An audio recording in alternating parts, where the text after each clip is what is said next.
ใช่ป่ะวันนี้ผ้ามาปูอย่างเนาะอย่างพลาเนี่ยก็ได้2 ชัดเนาะชัดที่1นี่ชัดที่2ได้2 ชัดก็ลื่นเท่าคุดกลุ่มแล้วก็วาดผูใส่น้อยนึงเนาะแล้วก็วาดรอบๆนี่เอาวาดลงไปลุ่มนี้แล้วเขาแกะนี่เขาก็จะเอาลงไปหั่นเนาะแล้วตัวที่เขาฟาดรอบๆนี้มันก็จะถมฝุ่นลงไปเนาะ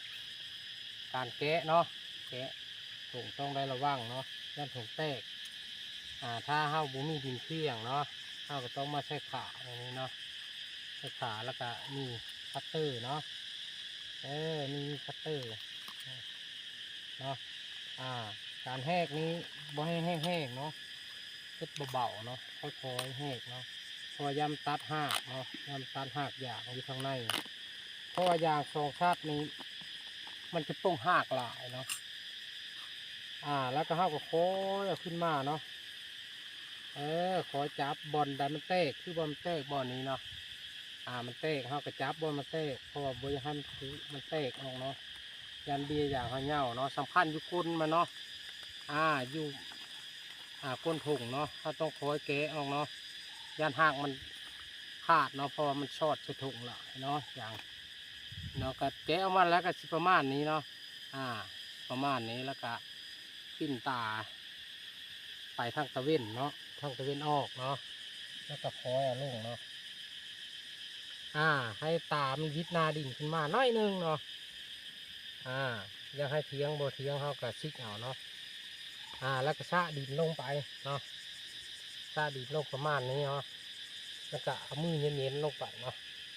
เพื่อให้มันมีความหนาแน่นเนาะนี่แหละประมาณนี้เนาะดินนี่ชุดยอดเลยดินนี่เนาะ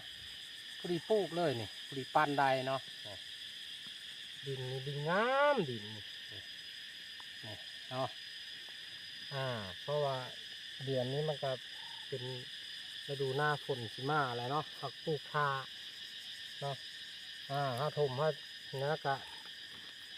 เหยียบลงให้มันแน่นหน่อยนึงเนาะระวังอย่าให้เหยียบกกยางนะเนาะถ้าเหยียบกกยางเจ็บ เนาะตายางพลาก็ปุรีให้วิทนาดินขึ้นน้อยนึงเนาะวิทน้อยนึงเนาะ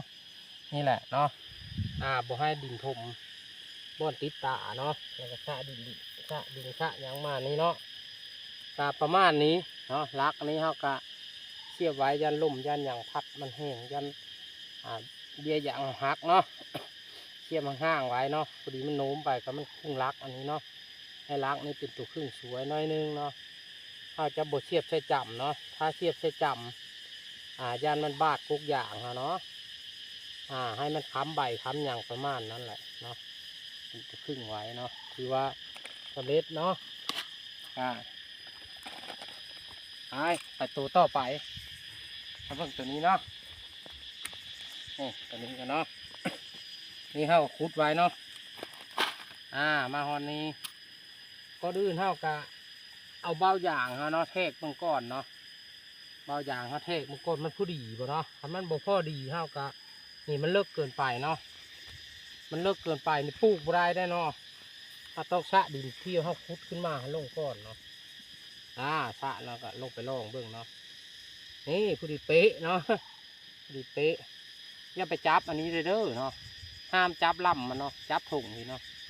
เทกเบื้องเนาะหลังจากเขาได้เทกได้พอดีเนาะพอดีงามเนาะ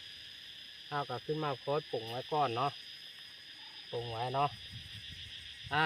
ใส่ยากันพวงไปน้อยนึงเนาะไม่ต้องใส่หลายเด้อ ใส่น้อยนึงเนาะแล้วก็เอาดินห้อยถมแล้วก็มาใส่ปุ๋ยห้องพื้นเนาะนี่แหละแล้วก็หอดไปแทน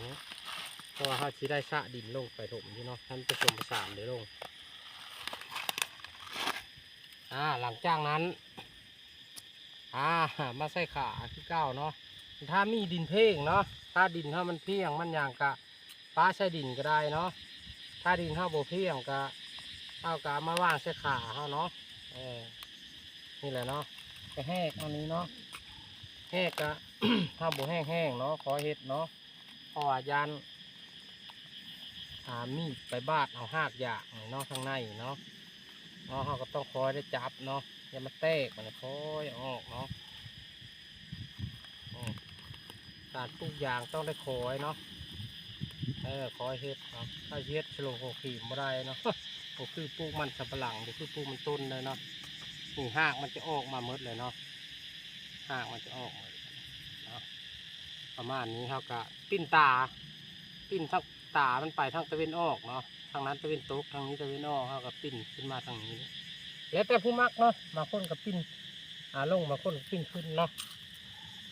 โอเคเขาก็สะดินที่เขาขุดขึ้นมาลงไปเลยเนาะปุ๋ยก็เข้ากับว่านอ้อมๆนี่มันก็ลงไปตามนี้เนาะนี่เนาะสำคัญเศษไม้เศษอย่างเข้ากับไม่อยากให้โต๊ะลงหลายเนาะยันปวกลงไปกินเนาะ ปวกลงไปกินไม้มันก็กินหากยางเขาเลยได้เนาะ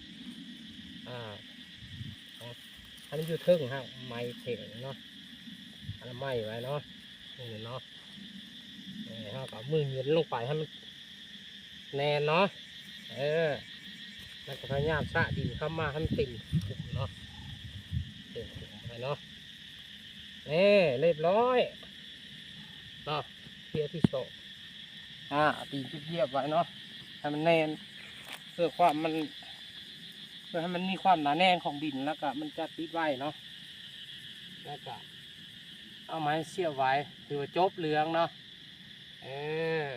คลิปหน้าว่ากันไหมเนาะอีกประมาณเดือนหนึ่งยังมาเบิ่งเนาะว่า